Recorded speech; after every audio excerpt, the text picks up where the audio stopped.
Hello friends, ఈరోజు మీకోసం ఒక మంచి వెజిటేరియన్ రెసిపీ అండి. వంకాయ శనగపప్పు కూర.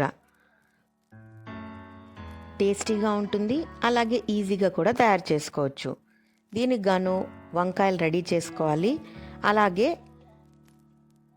పచ్చి శనగపప్పు తీసుకొని కాస్త వాటర్ యాడ్ చేసి 2 గంటలు నానబెట్టుకోవాలి. ఆ తర్వాత 2 విజిల్స్ వచ్చే వరకు కుక్కర్లో ఉడికించుకోవాలి. వాటర్ అంతా వంపేసి పప్పును సపరేట్ చేసుకోవాలి.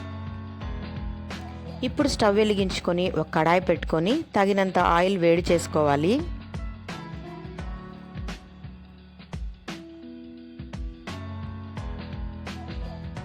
ఆయిల్ బాగా వేడయ్యాక అందులో 1 స్పూన్ ఉద్దిపప్పు ఆవాలు, 1 స్పూన్ జీలకర్ర వేసుకొని వేయించుకోవాలి. ఇందులోనే 1 పచ్చిమిర్చిని తుంచి వేసుకోవాలి. అలాగే కాస్త కరివేపాకును కూడా యాడ్ చేసుకోవాలి. 3 వెల్లుల్లి రెబ్బలు కచ్చాపచ్చాగా దంచుకొని అందులో వేసుకొని వేగనివ్వాలి. ఇప్పుడు ఒక పెద్ద ఉల్లిపాయని చిన్న చిన్న ముక్కలుగా కట్ చేసుకొని అందులో వేసి ఉల్లిపాయలు త్వరగా వేగడానికి కాస్త పసుపు, కాస్త ఉప్పు వేసి చక్కగా గోల్డెన్ బ్రౌన్ కలర్ వచ్చే వరకు ఉల్లిపాయల్ని వేయించుకోవాలి.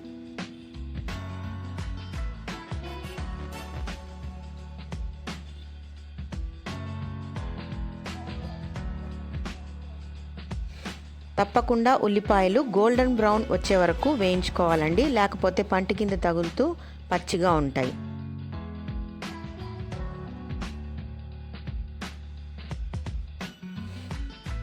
ఇవి బాగా వేగిపోయాక ఒక చిన్న టమోటాని చిన్న చిన్న ముక్కలుగా కట్ చేసి అందులో వేసుకోవాలి. అలాగే 1 స్పూన్ అల్లం వెల్లుల్లి పేస్ట్ కూడా వేసుకోవాలి. అల్లం వెల్లుల్లి ముద్ద 1 స్పూన్ మాత్రమే వేసుకోండి, ఎక్కువ వేస్తే ఆ స్మెల్లే డామినేట్ అయిపోతుంది. ఇవన్నీ బాగా వేయించుకోవాలి. అల్లం వెల్లుల్లి పేస్ట్ రా స్మెల్ పోయే వరకు చక్కగా ఉడికించుకోవాలి. ఇప్పుడు ఉడికించి పెట్టుకున్న పచ్చిశనగపప్పును అందులో యాడ్ చేసుకొని బాగా కలుపుకోవాలి.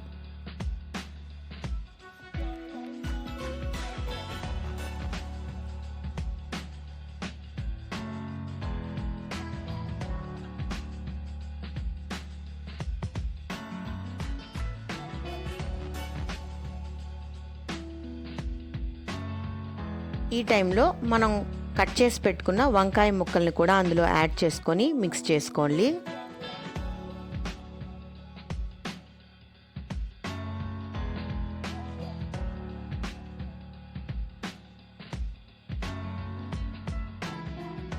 ఇప్పుడు తగినంత సాల్టు, మీ కారానికి తగినంత మిర్చి పౌడర్, 1 స్పూన్ ధనియాల పౌడర్, కొద్దిగా గరం మసాలా పౌడర్ యాడ్ చేసుకొని బాగా కలుపుకోవాలి.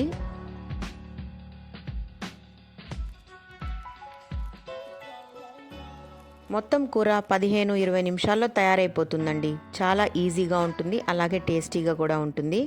వేడి అన్నంలోకి, చపాతీలోకి చాలా బాగుంటుంది. తప్పకుండా రెసిపీ మీరు ట్రై చేయండి.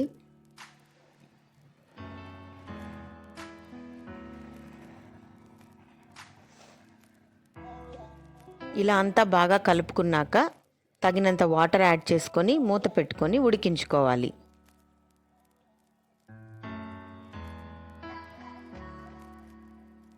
ఇది ముద్ద కూరలాగా తయారవుతుందండి, కాబట్టి ఎక్కువ వాటర్ యాడ్ చేయొద్దు. వంకాయ కనుక త్వరగానే ఉడికిపోతుంది. చూస్తున్నారు కదా, కాసేపు అయ్యాక మూత తెరిచి చూస్తే కూర అంతా ఇలా ఉంటుంది. కాస్త చిక్కబడ్డాక మనం తీసి వేడి అన్నంలో కానీ చపాతీలో కానీ సర్వ్ చేసుకోవచ్చు. చూసారు కదా ఫ్రెండ్స్, రుచికరమైన వంకాయ శనగపప్పు కూర చిటికెలో రెడీ అయిపోయింది. తప్పకుండా ఈ రెసిపీని మీరందరూ కూడా ట్రై చేయండి. అలాగే మీరు లైక్ చేసి మీ ఫ్రెండ్స్కి షేర్ చేయండి. కొత్తగా చూస్తున్న వారైతే నా ఛానల్ని సబ్స్క్రైబ్ చేసుకొని బెల్ బటన్ ప్రెస్ చేయండి. నోటిఫికేషన్స్ అన్నీ మీకు ఇమ్మీడియట్గా వస్తాయి. So friends, thanks for watching. Signing off from Mom's Kitchen. Catch you later. Bye bye.